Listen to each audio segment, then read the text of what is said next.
ბანში იძაბება სიტუაცია.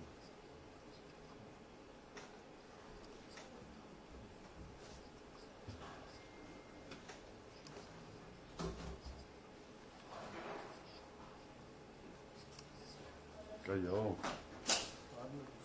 რავი, აქ მომდიქ. იმათ ხმა ისმის ხეთა? აჰა, უბრალოდ. ეთერში.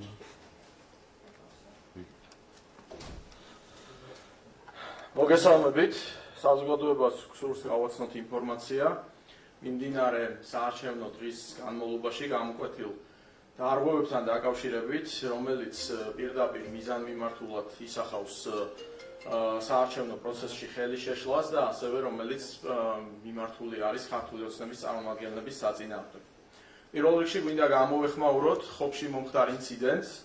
ხობის პირველ საარჩევნო უბანში მისული იყო ერთიანი ნაციონალური მოძრაობის ხობის ორგანიზაციის თავმჯდომარე ვიტალი ყორშია, რომელსაც შელაპარაკება მოუვიდა ქართული ოცნების კოორდინატორ ნათია გაბისონიასთან. ვიტალი ყორშიამ ნათია გაბისონიას სახის არეში დაარტყა ხელი და კონკრეტული ინციდენტი მოხდა საარჩევნო უბანთან განთავსებულ მიკროავტობუსში. მოხდა მყისიერი რეაგირება, 112-ში შევიდა შესაბამისი განცხადება და პოლიციამ უკვე განახორციელა საკითხის შესწავლა და ამ საკითხის მსვლელობას რა თქმა უნდა მივადევნებთ თვალს. რაც შეეხება კონკრეტულ დარღვევებს, წარმოგიდგენთ ინფორმაციას უკანონო აგიტაციის თაობაზე. გუშინ საღამოს რუსთავში სხვადასხვა უბანზე მიმდებარე ტერიტორიაზე მოხდა სააგიტაციო მასალის, კერძოდ 5 ნომრის წარწერა და ასევე პლაკატების გაკვრა, რაც წარმოადგენს კანონმდებლობით განსაზღვრულ დარღვევას. გამომდინარე იქიდან, რომ საარჩევნო უბნებიდან 25 მეტრის რადიუსში აკრძალული აგიტაციის წარმოება, საჩურები დაიწერა თითოეულ უბანზე ამ საკითხთან დაკავშირებით. ლაგოდეხში 31 უბნის გარეთ 9 ნომრის გულსაბნევით მოძრაობდა მოქალაქე ხვიჩა კუზიბაშვილი, რაც წარმოადგენს რა თქმა უნდა დარღვევას, რადგან აგიტაცია წარმოებს საარჩევნო უბნის 25 მეტრის რადიუსში. ფაქტზე განხორციელდა შეტყობინება 112-ში და კომისიაში დაფიქსირდა საჩივარი. ქუთაისში საარჩევნო უბანზე ლელოს წარმომადგენელი ეკა ცარციძე, რომელსაც 9 ნომრის მაიდენტიფიცირებელი გულსაბნევი ეკეთა, ახდენდა აგიტაციას, რის გამოც დაიწერა საჩივარი და ის გაძევებულ იქნა უბნიდან. ადგილი აქვს არაერთ დეზინფორმაციის შემცველ კამპანიას, კერძოდ პარტია საქართველოსთვის წარმომადგენლები აქტიურად ავრცელებენ ვიდეო კადრებს, თითქოს ფოთში, ქუთაისსა და ბოლნიში, ადგილი აქვს ამომრჩევლის მოსყიდვას, რაც სიცრუეს და დეზინფორმაციას წარმოადგენს. მათი გავრცელებული ვიდეო მასალიდანაც დგინდება, რომ არანაირ მოსყიდვის ფაქტს ადგილი არ აქვს, თუმცა მსგავსი დეზინფორმაცია ამომრჩეველზე გავლენის მოხდენისა და არასწორი აღქმების ჩამოყალიბების მორიგი მცდელობა. ტაბულას ინფორმაციით, კასპის სოფელ ფერმაში განთავსებულ 24 საარჩევნო უბანში მამაკაცმა სცადა ქალის პირადობის მოწმობით ხმის მიცემა, რაც იქ მყოფმა დამკვირვებელმა დააფიქსირა. სინამდვილეში აღმოჩნდა, რომ დედაშვილს მისულ საარჩევნო უბანზე ხმის მისაცემად აერიათ პირადობის მოწმობები და შვილმა დედის პირადობის მოწმობა მიაწოდა რეგისტრატორს. კიდევ ერთხელ მოცემული ფაქტის გავრცელება წარმოადგენს დეზინფორმაციას და მიზანმიმართული დისკრედიტაციის მცდელობას. რაც შეეხება სხვა გამოვლენილ დარღვევებს. ნაც ტელევიზიების ჟურნალისტები, განსაკუთრებით TV პირველი, აქტიურად არის დაკავებული უბნებზე და მის მიმდებარე ტერიტორიებზე მივარდნებითა და ხელის შეშლის ფაქტებით.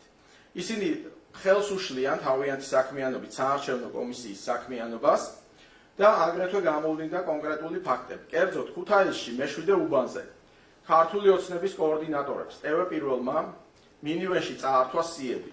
განხორციელდა შესაბამისი შეტყობინება 112-ში. აქვე მინდა კიდევ ერთხელ ხაზგასმით აღნიშნო, რომ კოორდინატორებს უფლება აქვთ, რომ მაქსიმალურად მოახდინონ ამომრჩევლის მობილიზება, ეს კანონდარღვევას არ წარმოადგენს, ეს არის კანონით განსაზღვრული შესაბამისი უფლებამოსილება და არავის არ აქვს უფლება, რომ მათ კონკრეტული დოკუმენტაცია, სია იქნება ეს თუ სხვა სახის ინფორმაცია, რომელიც ამ პროცესში არის მნიშვნელოვანი იმისთვის, რომ მობილიზება მოხდეს ამ მრჩევლების, რომ ვინმე წაართვას და ეს წარმოადგენს შესაბამის კანონდარღვევას, რაზეც ჩვენ ყველა შემთხვევაში რეაგირებას მოვახდენთ. კანონდარღვევა დაფიქსირდა საარჩევნო პროცესში ნაციონალური მოძრაობის წარმომადგენელ დავით კირკიტაძის მხრიდან, რომელმაც ამომრჩეველს მითითება ხმის მიცემის პროცესში მისცა. მას დამკვირვებელმა შენიშვნა მისცა ამის გამო და უთხრა, რომ მსგავსი რამ დაუშვებელია, თუმცა დამკვირვებლის გაფრთხილებას პოლიტიკოსი არ დაემორჩილა. ჩუღურეთის პირველ უბანში ადგილობრივი სადამკვირვებლო ორგანიზაციის საქართველოს მომავლის აკადემიის წარმომადგენელი სისტემატურად ფოტოებს უღებდა ამომრჩევლებს საარჩევნო ყუთთან. ეს ორგანიზაცია ერთ-ერთი იმ ადგილობრივი სადამკვირვებლო ორგანიზაციათაგანია, რომელიც ჩვენი კვლევებით ხილებულია როგორც პარტია ახალთან დაკავშირებული სადამკვირვებლო ორგანიზაცია და ვხედავთ თუ როგორი ფორმით ახორციელებს მისი დამკვირვებელი პროცესებში ჩარევას.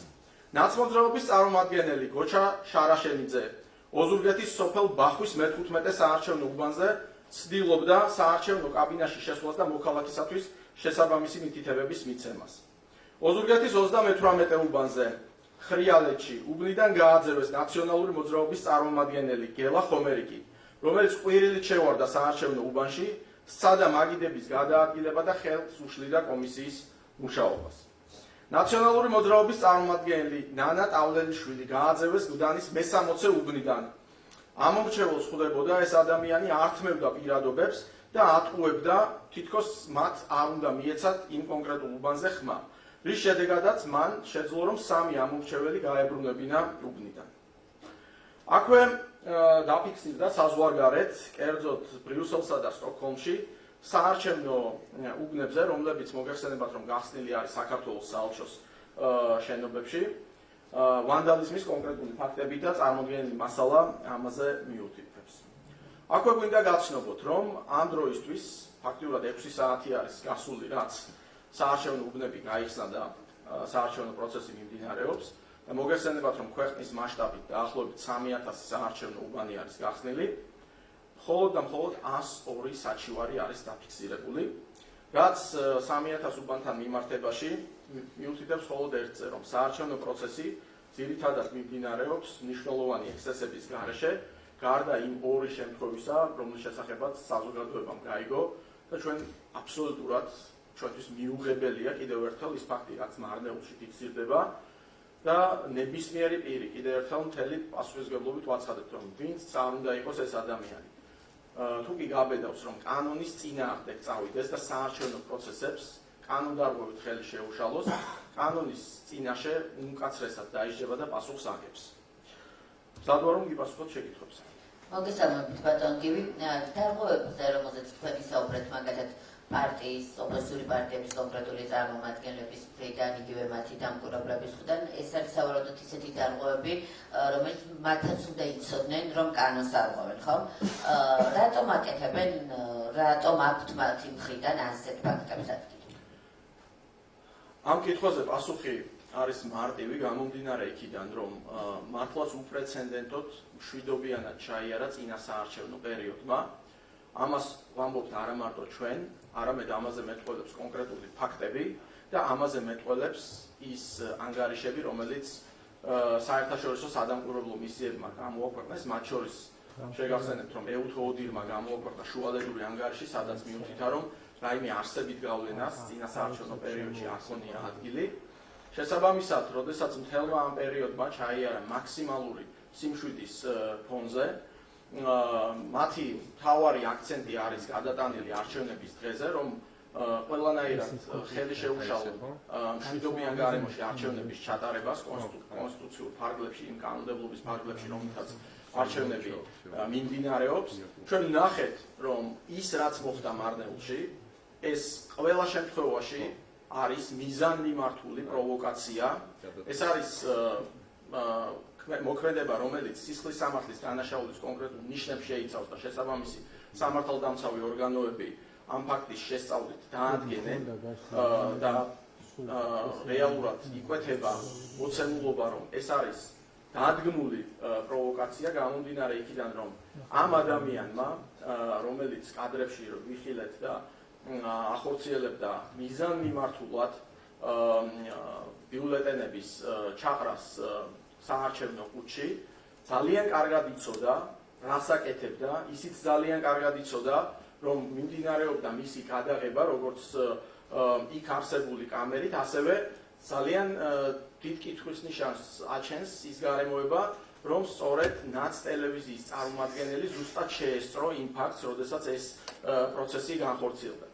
ამიტომ კიდევ ერთხელ ჩვენ ვაცხადებთ, რომ მოცემულობა გვაქვს მართლაც ისეთი, რომ პროცესი მიმდინარეობს 7 წყნარ გარემოში, გამომდინარე იქიდან, რომ არანაირი ხელშესახები ფაქტორი ოპოზიციას არ აქვს, გარდა იმისა, რომ მოაწყობს პროვოკაციები, იმიტომ რომ მათ იციან, რომ არჩევნებს აგებენ, თან ძალიან მძიმე მდგომარეობაში არიან. ამაზე მათი განცხადებებიც მეტყველებს და სოციალურ ქსელებში გაკეთებული მოწოდებები მათი ამ მრჩევლის მიმართ, რომ გაიღვიძეთ, მოდით, უბნებზე მოგვეცით ხმა, ესეთი განცხადებები ვრცელდება სოციალურ ქსელში და შესაბამისად ეს ყველაფერი მიუთითებს იმაზე, რომ მათი ერთადერთი ახლა ესე ვთქვათ ორიენტირი არის, რომ როგორმე დააზიანონ არჩევნების დღეს მიმდინარე პროცესები, რომ რაღაცა ფორმით მაინც ჭრილი მიაყენონ ამ არჩევნების ლეგიტიმაციას. აქედან გამომდინარე, ჩვენ არ გამოვრიცხავთ სხვა პროვოკაციებსაც, თუმცა კიდევ ერთხელ ყველას, ვინც არ უნდა იყოს ეს, ვაფრთხილებთ, რომ უმკაცრესი პასუხისმგებლობა დადგება ნებისმიერი ადამიანის, ვინც არ უნდა იყოს ის, თუ კი არჩევნების პროცესს ხელს შეუშლის და არჩევნებში კანონსაწინააღმდეგოდ რაიმე ფორმით ჩარევას გაბედავს. ბატონ გივი, 102 საჩივარი ახსენეთ თქვენ, რომელიც ამ ეტაპზე არის დაწერილი, რომ გითხრათ თუ იცით საჩივრების შინაარსი, რამდენად ისეთ დარღვევებზეა საუბარი, რომელმაც შეიძლება არჩევნების შედეგებს რამე გავლენა იქონიოს. თვითონ ციფრი და უბნების რაოდენობაც მიუთითებს იმაზე, რომ არჩევნებთან დაკავშირებით საჩივრები არის ძალიან მინიმალური ხასიათის. ამ საჩივრების ძირითადი შინაარსი უმეტესი მათგანი უკავშირდება ისეთ დარღვევებს, როგორიც არის უბნის ცოტათი დაგვიანებით გახსნა, გარკვეული ტექნიკური ხარვეზები, რომელიც უბანზე წარმოჩნდა აპარატურასთან დაკავშირებით, რამაც გარკვეულ პერიოდში შეაყოვნა ასე ვთქვათ საარჩევნო პროცესი, არსებითი ხასიათის რაიმე ისეთი საჩივარი რეალურად არ არის ამ ასოს შორის, რომელსაც შეუძლია, რომ რაიმე სახით ზეგავლენა მოახდინოს. რაც შეეხება მარნეულის საარჩევნო ოლქის 79 უბანს აღნიშნულთან დაკავშირებით ჩვენ მოვისმინეთ ცენტრალური საარჩევნო კომისიის თავმჯდომარის განცხადება, რომელმაც მიიღო შესაბამისი გადაწყვეტილება, რომ ამ უბნის შედეგები არ იქნება, ასე ვთქვათ, გათვალისწინებული და ამ უბანში არჩევნების მსვლელობა შეჩერდა და შესაბამისად ამ უბნის მოცემულობა არ იქნება, ასე ვთქვათ, ასახული საერთო შედეგებში. მოგესალმებით, ბატონო გივი, თქვენ კი საუბრობთ გარკვეულწილად საჩივრებზე, ასევე მარნეულის საკითხზეც, თუმცა დღესდღეიდან არასამთავრობო ორგანიზაციის წარმომადგენლები, მათ შორის ადგილობრივი სადამკვირვებლო მისიები გარკვეულწილად ანგარიშებს წარადგენენ, სადაც სხვადასხვა დარღვევებზე საუბრობენ, მათ შორის აი თუნდაც არის ის, რომ მარკირება არ მოწმდება სათანადო წესით, ასევე თუნდაც ის ფაქტი, რაც თქვენ ახსენეთ, რომ გარკვეულ უბნებზე გვიან დაიწყო ხმის მიცემის პროცესი და რაც ყველაზე მნიშვნელოვანია, თუნდაც ისვედის წარმომადგენლები საუბრობენ იმაზე, რომ მათი დამკვირვებლები უბნებიდან რამდენიმე უბნიდან გააწევეს. აი თქვენი პასუხი რა იქნება და იყო საუბარი მათ შორის მამუკამდინარაძე ისაუბრა, რომ ეს არის გარკვეულწილად პროვოკაცია, თუნდაც არასამთავრობო სექტორის მხრიდან არის თუ არა თქვენთვის ეს პროვოკაცია წინასაარჩევნო არჩევნების დღეს. მინდა სრული პასუხისმგებლობით გითხრათ, რომ კონკრეტული ასე ვთქვათ ეს მოცემულობები თქვენ რაც დაასახეთ, ძირითადად უკავშირდება საჩივრებთან დაკავშირებით, უკავშირდება უბნების მცირე დაგვიანებით გახსნას, რომელსაც რაიმე სახის არსებითი გავლენა მთლიანად საარჩევნო პროცესზე არ შეიძლებოდა რომ ქონოდა. ამ უბნებზე ახლაც მიმდინარეობს ძალიან შვიდ გარემოში ხმის მიცემის პროცესი, ამიტომ აქ რაიმე კითხვის ნიშანი, ასე ვთქვათ, ზედმეტია. და ალბათ არსებობდა გარკვეული ობიექტური გარემოებები, რის შესწავლაც მოხდება შემდგომში ამ საჩივრებიდან გამომდინარე, რამაც დააყოვნა რამდენიმე წუთით უბნების გახსნა. რაც შეეხება ამ დამკვირვებლის დაშვებას, აქ ერთი მხრივ მართლაც შესაძლოა ადგილი ჰქონდეს გარკვეულ პროვოკაციულ მოქმედებებს, მეორეს მხრივ შესაძლოა დოკუმენტაციის სისწორეზეც იყოს საკითხი. დეტალურად არ ვიცნობ ამ საკითხებს, ამიტომ გამიჭირდება თქვა, თუმცა კომისიის წევრები არიან ძალიან კარგად გადამზადებული იმ საკითხებზე, რომლითაც მათ უნდა აწარმოონ მთლიანად საარჩევნო პროცესი, მათ ძალიან კარგად იციან, რა დოკუმენტაცია უნდა მოთხოვონ თვითოულ დამკვირვებელს, ძალიან კარგად იციან, რა უფლებამოსილება აქვს თვითოულ დამკვირვებელს, ამიტომ თუ კი სადმე იქნა მიღებული გადაწყვეტილება, იყო რამდენიმე შემთხვევა, სადაც ერთი ორგანიზაციიდან ორი დამკვირვებელი ცდილობდა დამკვირვების წარმოებას, რაც კანონმდებლობით არ არის დაშვებული და მხოლოდ ერთი წარმომადგენელი უნდა ესწრებოდეს ამ პროცესს. შესაძლოა ეს შემთხვევა იყოს, შესაძლოა სრულიად პროვოკაციულიც იყოს, გამომდინარე იქიდან, რომ ჩვენ შეგახსენებთ რამდენიმე დღის წინ ჩავატარეთ დასკვნითი ანგარიში იმ კვლევის, რომელიც მიკერძოებულ ადგილობრივ სადამკვირვებლო ორგანიზაციებს ეხებოდა და სამართლიან არჩევნებთან დაკავშირებით 2020 წელს, რაც მათ მოიმოქმედეს ქვეყნის საწინააღმდეგოდ, ყველას ძალიან კარგად ახსოვს, თუმცა ამ წინასაარჩევნო პერიოდშიც ჩვენ ვხედავდით პირდაპირ მიზანმიმართულ კამპანიას მმართველი გუნდის წინააღმდეგ ამ ორგანიზაციის მხრიდან, როდესაც ფაქტიურად არც ერთი ის მრავალთაგანი დარღვევებისა, რომელზეც ჩვენ ცალ-ცალკე ბრიფინგებს ვაკეთებდით და საზოგადოებას ინფორმაციას ვაწვდით, არ მომხდარა ფაქტიურად არც ერთი სასახვა მათ ანგარიშებში. შესაბამისად, ეს პირდაპირ მიუთითებს მათი მხრიდან კონკრეტულ პოზიციონირებას და დამოკიდებულებას მმართველ გუნდთან მიმართებაში, ამიტომ არც გამოვრიცხავთ იმას, რომ კონკრეტულ პროვოკაციებსაც ჰქონოდა ადგილი.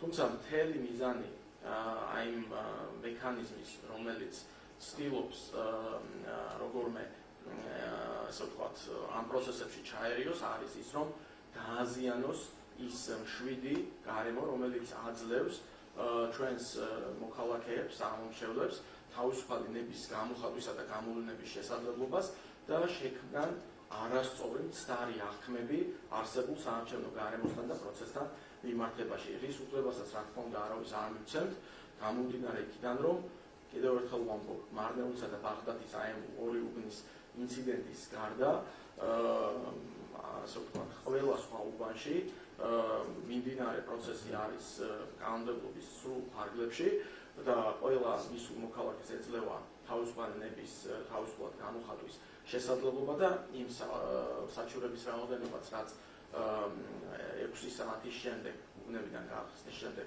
გვაქვს, ასევე ამის მაჩვენებელია და ის შინაარსი, რომელიც უფრო ტექნიკურ ხასიათს მიუთითებს გარკვეულ ხარვეზებს, რომელსაც რა თქმა უნდა არანაირი გავლენა არ ექნებოდა არჩევნების მიმდინარე პროცესთან დაკავშირებით.